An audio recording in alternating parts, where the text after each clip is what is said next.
क्या हुआ जब अयोध्या राम मंदिर में अचानक से प्रकट हो गए साक्षात अश्वत्थामा, जिनका संबंध महाभारत से बताया जाता है? ऐसा कहा जाता है अश्वत्थामा महाभारत का अकेला एक ऐसा किरदार है जो आज तक जीवित है। आज भी कई जगह पर अश्वत्थामा के जीवित देखे जाने के दावे किए जाते हैं, जिसे भगवान श्री कृष्ण ने श्राप दिया था कि वो कलयुग के अंत तक इधर उधर भटकता रहेगा। लेकिन अभी एक ऐसा चमत्कार देखा गया है जहां कई लोगों ने दावा किया है कि उन्होंने अश्वत्थामा को अयोध्या राम मंदिर में देखा है। लेकिन किस रूप में, वो सच्चाई जानकर आपके भी रोंगटे खड़े हो जाएंगे। सबसे पहले, अगर आप एक सच्चे राम भक्त हैं तो वीडियो को लाइक करके कमेंट बॉक्स में जय श्री राम जरूर लिखें। जैसे कि हम सभी लोग जानते हैं कि 22 जनवरी 2024 के दिन अयोध्या में राम मंदिर का उद्घाटन समारोह हुआ था। इस समारोह में देश की काफी सारी हस्तियां भी शामिल हुई थीं। इस दिन रामलल्ला की मूर्ति को गर्भगृह में बड़े ही धूमधाम और मंत्रों उच्चारण के साथ विराजमान किया गया। यह दिन लोगों को सदियों तक याद रहने वाला है। लेकिन इन दिनों एक बड़ी खबर सामने आई है जो किसी चमत्कार से कम नहीं है। इस चमत्कार को देखते हुए तो ऐसा ही लग रहा है कि प्रभु श्री राम साक्षात गर्भगृह में विराजमान हुए हैं।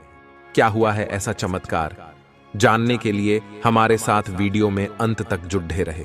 अयोध्या राम मंदिर में प्रभु श्री राम की मूर्ति को जिसने बनाया है, उन मूर्तिकार का नाम अरुण योगीराज है।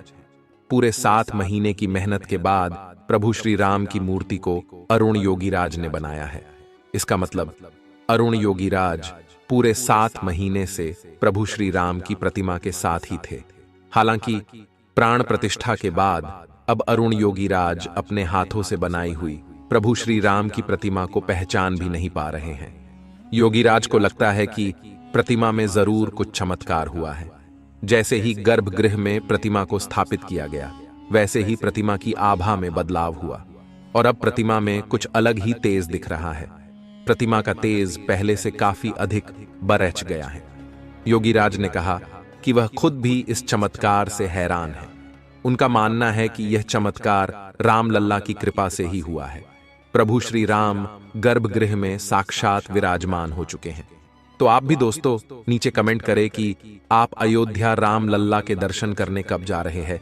लेकिन सबसे बड़ा सवाल यह है कि अश्वत्थामा आखिर किस तरह से राम मंदिर में प्रकट हुए, जानकर आपके भी होश उड़ जाएंगे।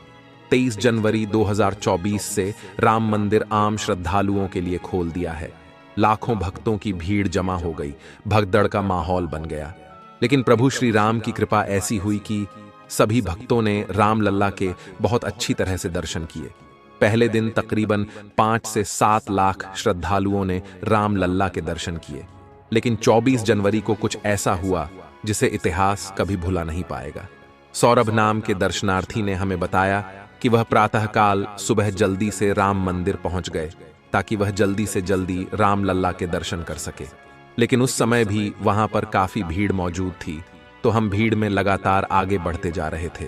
सौरभ ने हमें बताया सभी भक्तों के मन में बहुत उत्साह था। सभी जय श्री राम के जयकारे लगा रहे थे। लेकिन तभी मेरी नजर एक ऐसे दिव्य साधु के ऊपर पड़ी जिनकी आभा बहुत चमत्कारिक थी, लेकिन उनकी उम्र बहुत ज्यादा लग रही थी। फिर भी उनके मन में जबरदस्त उत्साह था। वो श्री राम के दर्शन करना चाहते थे और जैसे तैसे लाठी के सहारे आगे बढ़ते जा रहे थे। मेरी नजर काफी समय से उनके ऊपर बनी हुई थी। उस दिन रामलल्ला के दर्शन करने के लिए हम सभी को तकरीबन 4 से 5 घंटे लग गए। हमारे साथ साथ उन दिव्य साधु महाराज ने भी रामलल्ला के बहुत अच्छी तरह से दर्शन किए। उनकी आंखों में बहुत आंसू थे। वह फूट फूट कर रो रहे थे और रामलल्ला से प्रार्थना कर रहे थे। जिसके बाद अच्छी तरह से दर्शन करके हम सभी राम मंदिर के बाहर आ गए। तो मेरी नजर अचानक से उन साधु महाराज पर पड़ी। अपनी लाठी टूट जाने की वजह से वह चढ़ाव पर गिर चुके थे। तब मैंने उन्हें संभाला, उन्हें सहारा दिया और उनसे पूछा कि आप इतनी बुजुर्ग अवस्था में भी आखिर इतना कैसे चल पाते हैं? आप कौन हैं और आपकी आयु कितनी है? लेकिन उन साधु महाराज ने जो मुझे जवाब दिया, उसे सुनकर मेरे रोंगटे खड़े हो गए, क्योंकि उनका कहना था मेरी उम्र 3000 साल से भी ज्यादा है और मैं एक श्रापित महाभारत का पात्र हूं। इतने में मेरे को दोस्तों ने मुझे आवाज लगाई तो मेरा ध्यान भटक गया और वह साधु महाराज कहीं अंतर ध्यान होगा। मैंने आसपास उन्हें बहुत ढूंढा लेकिन वह मुझे कहीं दिखाई नहीं दिए। ये मेरी जिंदगी का सबसे बड़ा चमत्कार था। लेकिन सवाल एक ही था, आखिर वह दिव्या साधु कौन थे? तब रिसर्च करने पर सौरभ को पता चला कि महाभारत में एक ही ऐसा पत्र था जो श्रापित था, जिसे अमृतत्व का वरदान प्राप्त था, और यह श्राप उसे साक्षात भगवान श्री कृष्ण ने दिया था और उसका नाम था अश्वत्थामा। ऐसा कहते हैं अश्वत्थामा कलयुग के अंत तक जीवित रहेंगे। तो क्या उस समय साक्षात अश्वत्थामा राम मंदिर में राम लल्ला के दर्शन करने के लिए आए थे? इस सवाल ने सभी को आश्चर्य में डाल दिया। लेकिन क्या आप जानते हैं भगवान श्री कृष्णा में अश्वत्थामा को श्राप क्यों दिया था? महाभारत के युद्ध की समाप्ति के बाद अश्वत्थामा ने पांडवों के पुत्रों का छल से वध किया था। पुत्र शोक में जब पांडवों ने श्री कृष्ण के साथ अश्वत्थामा का पीछा किया तो वे भाग गए। फिर भी जब अर्जुन ने उनका पीछा न छोड़ा तब अश्वत्थामा ने अर्जुन पर ब्रह्मास्त्र चल दिया। उससे बचने के लिए अर्जुन ने भी ब्रह्मास्त्र का प्रयोग किया।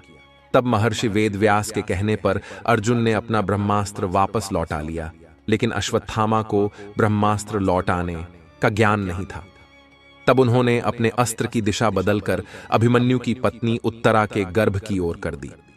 क्रोधित होकर भगवान श्री कृष्ण ने अश्वत्थामा के माथे पर लगी मणि निकाल ली और कलयुग के अंत तक उन्हें पृथ्वी पर भटकने का श्राप दिया। तब से अब तक अश्वत्थामा निरंतर पृथ्वी पर भटक रहे हैं। अर्थात हो सकता है साक्षात अश्वत्थामा बुजुर्ग के रूप में रामलला के दर्शन करने, अपने किए गए पापों की क्षमा याचना करने उनके द्वारा पर आए हो। रोजाना एक के बाद एक चमत्कार अयोध्या राम मंदिर में देखे जा रहे हैं।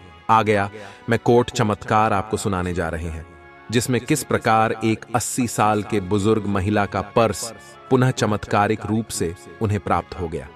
दरअसल राम मंदिर ट्रस्ट ने प्राण प्रतिष्ठा में जिन लोगों को आमंत्रित किया था उनमें से एक श्रीधर अपनी पत्नी, बेटे और बहू के साथ कार्यक्रम में शामिल होने आए थे।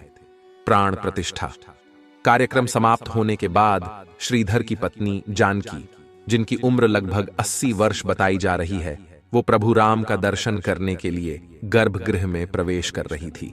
तभी उनका बैग खो गया, जिसके बाद भी बुजुर्ग महिला ने रामलल्ला के दर्शन करने का निर्णय लिया और वहां पर मौजूद सुरक्षाकर्मी से मदद भी मांगी। सुरक्षाकर्मी ने वृद्ध जानकी देवी को गर्भगृह तक पहुंचा दिया, जिसके बाद प्रभु राम की भक्ति में महिला लीन हो गई और प्रभु राम से अपने बैग के लिए प्रार्थना की। राम मंदिर ट्रस्ट के मुताबिक महिला के बैग में 550 रुपए और आधार कार्ड के साथ अन्य सामान थे, लेकिन महिला ने पैसे की फिक्र ना करते हुए पहले रामलल्ला के दर्शन करने का फैसला किया। अब आपके मन में यह सवाल चल रहा होगा कि महिला को बैग कैसे मिला। प्राण प्रतिष्ठा कार्यक्रम में उत्तराखंड के हरिद्वार के प्रेमानंद जी महाराज भी शामिल हुए थे। उनके झोले में वृद्ध महिला का बैग गिर गया। इसके बाद जब प्रेमानंद महाराज अपने आश्रम पहुंचे तो उन्हें महिला के बैग की जानकारी मिली, यानी राम मंदिर में खोया हुआ पर्स अयोध्या से 680 किमी दूर हरिद्वार में मिला। इस घटना के बाद लोगों में चर्चा शुरू हो गई है कि राम मंदिर की स्थापना के बाद राम राज्य भी वापस आ रहा है। प्रेमानंद जी महाराज ने देखा कि बैग में आधार कार्ड और कुछ रुपए है, जिसके बाद प्रेमानंद महाराज ने आधार कार्ड के जरिए पुलिस से संपर्क किया और पुलिस ने उसे वृद्ध महिला को उसका बैग सुरक्षित ढंग से वापस किया। अब श्रीधर इस पूरी घटना प्रभु राम की कृपा बता रहे हैं और प्रभु राम का चमत्कार बता रहे हैं। अयोध्या में प्रभु राम के विराजमान होने के बाद ही अनेक तरह के चमत्कार देखने को मिल रहे हैं।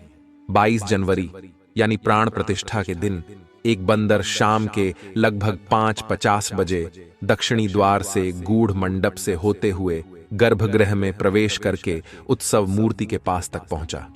राम मंदिर ट्रस्ट और भक्तों का मानना है कि प्रभु राम का दर्शन करने के लिए स्वयं पवन पुत्र हनुमान आए थे। राम मंदिर ट्रस्ट ने प्रेस विज्ञप्ति जारी कर इस अद्भुत चमत्कार की पुष्टि भी की है। ऐसा लगता है मानो कई सारी दिव्य शक्तियां अयोध्या में निवास कर रही हों, क्योंकि एक के बाद एक इतने सारे चमत्कार सामान्य नहीं हो सकते।